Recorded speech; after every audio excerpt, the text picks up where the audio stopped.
Aaron Russo, the director, the producer of America, Freedom to Fascism, is with us. I want to put a plug in for Aaron Russo's video. Aaron has told me on air and off air that he's more proud of that film than making movies with Eddie Murphy and Bette Midler, some of them blockbusters, and bringing huge rock bands like Led Zeppelin to the America, and just all the famous things he's done. U.S. champion arm wrestler. He invented the more modern ladies' underwear, quite devilish of him. I mean, Aaron has done quite a bit. Aaron is definitely a trailblazer. A lot of people don't know all the things he has done, but he's more proud of that.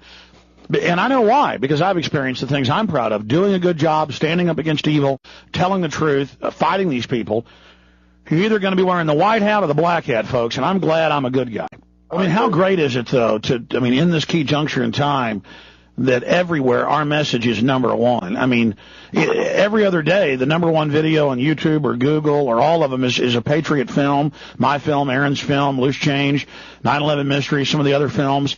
I mean, to see that happening, I mean, it lets us know we're number one now. Well, it lets you know that they realize what's going on. They know there's a spirit embracing the country and a movement happening that they want to squash.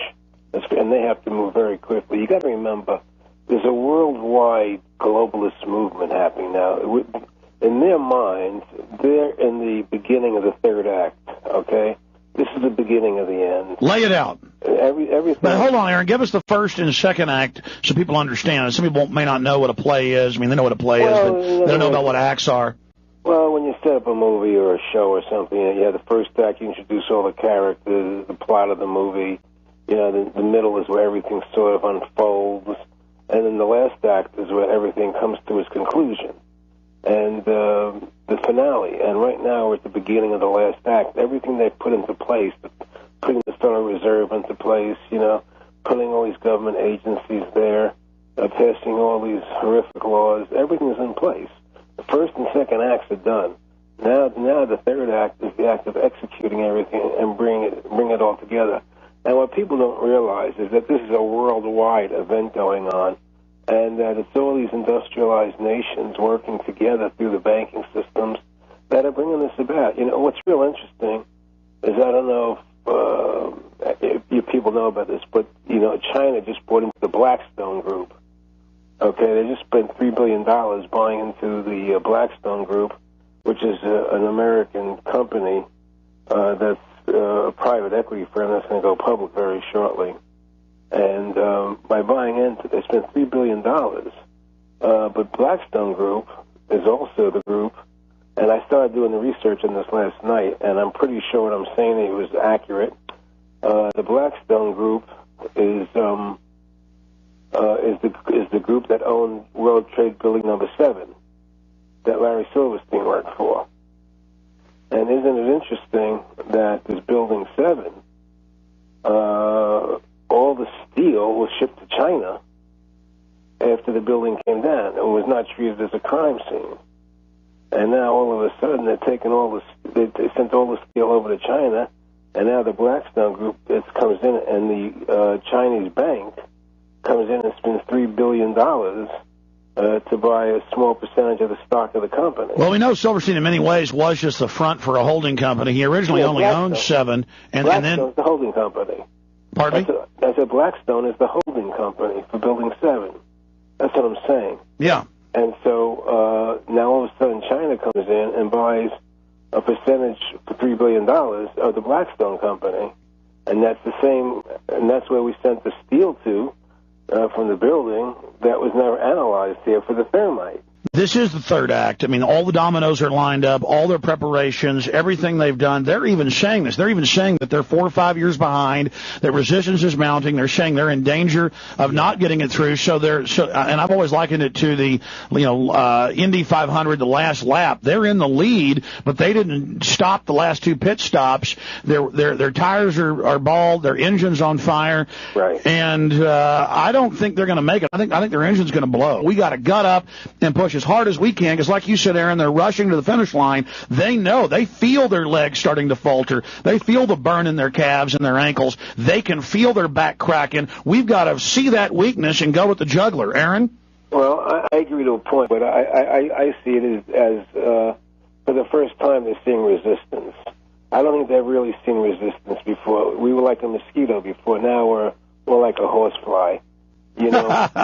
Well, the point is, you know, they know that people are waking up. You know, they know people are waking up, and they know that you know that as people wake up more and more, the resistance is just going to build. And so they've got to get, you know, like this thing with the Immigration Act they're trying to pass. You know, it's really about the ID card and have everybody carrying an ID card. Yeah, that's right. In fact, I mean, they can see the exponential growth curve of the movement, and you try to explain to the public, hey, this isn't just an amnesty. This means, yeah, they're going to federalize every worker in America, what Ridge called for 3 years ago on C-SPAN, and check your biometric Real ID Act card, and then enforce it on the American people while selectively enforcing and leaving the illegal aliens alone. That's it in a nutshell. I think I once told you, I think I said this to you, I'm not sure, but when I was hanging out with Nick Rockefeller, you know, one of them, he said to me, "What do you care about the ID card? You get stopped by a cop, you show them your ID card, and your card will say KMA on it." Which means kiss my behind, yeah. Exactly. My patoot, yeah. Yeah, and so that's the point. They know what they're doing, and the fact is, this immigration thing is all about us getting ID cards. They're going to find someone. You can't get a job without it. You know, this thing that... Well, that's what they're saying under Real ID Act by itself. They're just integrating it into the guest worker program for citizens anyways. They're saying we're going to have federal ID checks just to have jobs. Exactly, and now they're passing laws about, you know, posse comitatus. They can put troops on the street. They want Mexicans. Well, did you see the other, I mean, during the debate, every other candidate, it was like they were not talking to the American people. They were showing off in a beauty contest for David Rockefeller and Kissinger and the Rothschilds. They were all up there going, we need a national ID card. We need a national ID. We need this to stop the illegals. Look, that was mostly Giuliani doing that, actually. Yeah. If you look at building a North American community and Mr. Dr. Professor Trader Robert Pastor and the CFR, I mean, look what they want. They want total labor mobility between the three countries. That will, in effect, make all this immigration stuff go away anyway. So, obviously, what's the real reason? Yeah, they're saying we're going to end murder because we're going to stop calling it murder and legalize it. Yeah, exactly. And once they've dissolved the borders, that's it. You know, we could sit and talk about it. The truth of the matter is, I don't know how to make the American public. I try so hard to make them understand how serious this is. You know, when I talked about revolution the other day, you know, I mean it. I mean, what's happening here is beyond the pale. No, it's high treason in our face by a pack of scum who are a bunch of eugenicists who want to set up a microchip population, as Nick Rockefeller told you, and this is in their own documents. Aaron, you were trying to talk about the foreign troops. They're talking about having Mexican police as our police, AP. Yeah. The masses of our military is already illegal alien. I mean, that is standard tyranny right there. Well, it's globalization. What's happened, they've destroyed the American worker to create a global environment for all these big corporations to exist in, and screw the American worker. They don't mean anything. No, they don't care about America. America's being sold out for China, for other countries. That's all it's about. It's about where the money's going to flow from. Capital. Where's the capital going to flow from? Who to who? They don't care about the people of America. There's no loyalty to America. And they're listening to nothing we say. Even the legislatures of Indiana, Texas, and others say, may we please see the agreement between the Departments of Transportation, local, and the foreigners, and they say no. No, yeah, exactly. I mean, and how are we putting up with this? I mean, it's just on its face. But somehow, Alex, we've got to get together. I'm not sure I know how to do this exactly. But we've all got to get together and have a meeting or something to find a way to battle this thing back. I mean, you can sit on the radio all day long, and I can make movies, and there's all kinds of things we can do. Now, when we met about 4 months ago, you talked about you and I and Ron Paul and a few other people meeting and trying to come up with a strategy. And I just think what we're seeing is, it was funny, everything you strategize is exactly what Ron Paul's doing. I think our type of minds do think alike, and people that are into freedom and liberty. And I think that, like you said, it's a spirit. It's a manifesto. It's a constitution. I think, we're all basically from the same sheet of music here, and we just need to have the listeners out there spread these ideas. It's really up to them, Aaron. There's no question about it. But somehow we've got to reach into them, into their spirit, to understand how serious this is. Because sometimes when you talk about something, it ceases to carry the same gravity, the same weight that you want it to carry because you talk about it so much. Any closing comments just about everything we face? I mean, look at the Democrats, totally pro-war with that smoke and mirrors. The war just goes on and on. Where do you see all this going if Ron Paul doesn't win or if Ron Paul doesn't get the nomination? If Ron Paul doesn't get the nomination, what's happening is we're heading into everything George Orwell was afraid of. You know, it's all coming to pass unless there's a revolution in this country. Unless there actually becomes a violent revolution of some sort, there's nothing's going to change it. Other than that, at this point in the game, in my opinion. You know, it is like a Twilight Zone episode to have the AP saying they're going to have Mexican police on our streets. Think about it. Mexican police, I mean, foreign armies here. I mean, what are we doing? We don't have America anymore. And it has nothing to do with the American people. It has all to do with the bankers. Well, you know, what comes around goes around. We've been over there for actually 16 years in Iraq, over 3 million dead, 650,000 the first 3 years of occupation, now over 1 million conservative numbers. And they're occupied and they don't like it. Well, you're going to get to be occupied, America. Exactly. And that's they don't care. Here's the thing. For some reason, people can't get past the fact that it's not the government running things. It's the elite bankers that are running things, and they can't get past the fact that the government doesn't care about us. They don't care about us.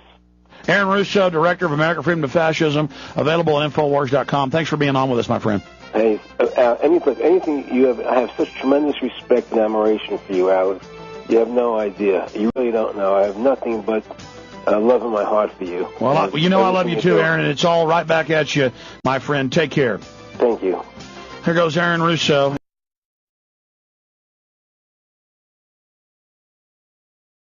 Happening that they want to squash, and they have to move very quickly. You got to remember, there's a worldwide globalist movement happening now. In their minds, they're in the beginning of the third act. Okay, this is the beginning of the end. Lay it out. Everything. But hold on, Aaron. Give us the first and second act so people understand. Some people may not know what a play is. I mean, they know what a play is, but they don't know about what acts are. Well, when you set up a movie or a show or something. Aaron Russo, the director, the producer of America, Freedom to Fascism, is with us. I want to put a plug in for Aaron Russo's video. Aaron has told me on air and off air that he's more proud of that film than making movies with Eddie Murphy and Bette Midler, some of them blockbusters, and bringing huge rock bands like Led Zeppelin to the America, and just all the famous things he's done. U.S. champion arm wrestler. He invented. The first act, you introduce all the characters, the plot of the movie. You know, the middle is where everything sort of unfolds, and then the last act is where everything comes to its conclusion, and the finale. And right now we're at the beginning of the last act. Everything they put into place, putting the Federal Reserve into place, putting all these government agencies there, passing all these horrific laws, everything is in place. The first and second juncture in time that everywhere our message is number one. I mean, every other day, the number one video on YouTube or Google or all of them is a Patriot film, my film, Aaron's film, Loose Change, 9/11 Mystery, some of the other films. I mean, to see that happening, I mean, it lets us know we're number one now. Well, it lets you know that they realize what's going on. They know there's a spirit embracing the country and a movement happening. The more modern ladies' underwear, quite devilish of you. I mean, Aaron has done quite a bit. Aaron is definitely a trailblazer. A lot of people don't know all the things he has done, but he's more proud of that. And I know why, because I've experienced the things I'm proud of, doing a good job, standing up against evil, telling the truth, fighting these people. You're either going to be wearing the white hat or the black hat, folks, and I'm glad I'm a good guy. I mean, how great is it, though, in this